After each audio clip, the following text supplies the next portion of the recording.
We got a question for you. Did you catch yourself worrying today? Just for a second, bring that moment to the forefront of your mind. Hold on to a single image that represents this worry. Now, picture that thought being gently taken from your mind and locked in a small box until you're ready to come back to it. Here's the thing, worrying is a part of life. It's our brain's way of preparing us for what could happen, almost like running a mental simulation of every possible outcome. But in today's world, there's an overwhelming number of things to stress about: pandemics, wars, everyday responsibilities. Our brains crave certainty, yet we live in a time where unpredictability is the new normal. This creates a dissonance between what our brains need and what reality offers, leading to an endless cycle of anxiety. So if worrying is a natural response, why is it crucial that we learn to worry less? Because, as you already know, too much of it drains our mental energy and shatters our focus. It doesn't just tire us out, it completely exhausts us. Imagine trying to fight a battle where you've got no armor, no map, and no clear target. You're left swinging at thin air, using up all your resources without ever getting anywhere. That's exactly what excessive worrying feels like. When we worry, our bodies flood with cortisol, making us feel on edge, restless, and perpetually drained. That heightened state impacts our decision-making and often leads us to make impulsive choices. It's a vicious cycle. But here's the kicker. You can't predict every twist and turn in life. Trying to map out every potential outcome is not just impossible, it's damaging. So what's the alternative? The answer is action.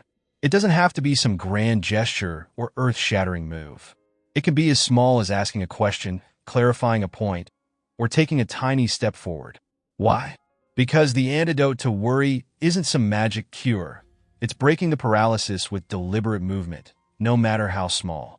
Every step, every action, chips away at the mental fog that worry creates. Take a minute right now and think of one thing that's been causing you anxiety. Bring it out of that mental box and identify it. Now, answer these questions. What do I need in order to feel less anxious? What's one action I can take to get to that place? Is it asking for help, looking up some information, or just taking a break from thinking about it? Whatever it is, write it down. Feel the energy that comes from focusing on a specific solution instead of drowning in the chaos of uncertainty. And look, if you can act on it right now, go ahead. Even if it's just sending a quick text, making a decision, or jotting down a plan, do it. If not, that's okay too. Set it aside and let your subconscious work its magic. The subconscious is like a powerful processing unit, capable of untangling thoughts and bringing clarity when we step back. Just remember to revisit it after some time. Let your mind rest, sleep on it, and approach it fresh. Here's the rule of thumb. If you can act, act. If you can't, decide to stop worrying. I know it's easier said than done, but that's why there are additional strategies to help calm those swirling thoughts. One effective approach is to externalize your worries. Think of your anxiety as a character. Let's call her Worried Wanda. Picture Wanda coming to you, trying to warn you about every little thing that could go wrong. Instead of getting overwhelmed, engage with her. Ask her what she needs from you. Tell her you'll handle it, and kindly show her the door. Or maybe try negotiating. Hey Wanda, thanks for the warning, but I've got this. I'll think about it tomorrow. By creating a bit of distance, you make it easier to manage the spiral. If that seems too abstract, try one of these 3 tips to regain your calm. Take regular breaks. Simple, right? But it's effective. Stepping away from the situation gives your brain a chance to reset.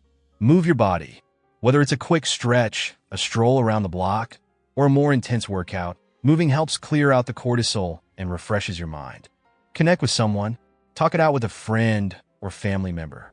Sometimes just saying it aloud is enough to shrink the worry down to size.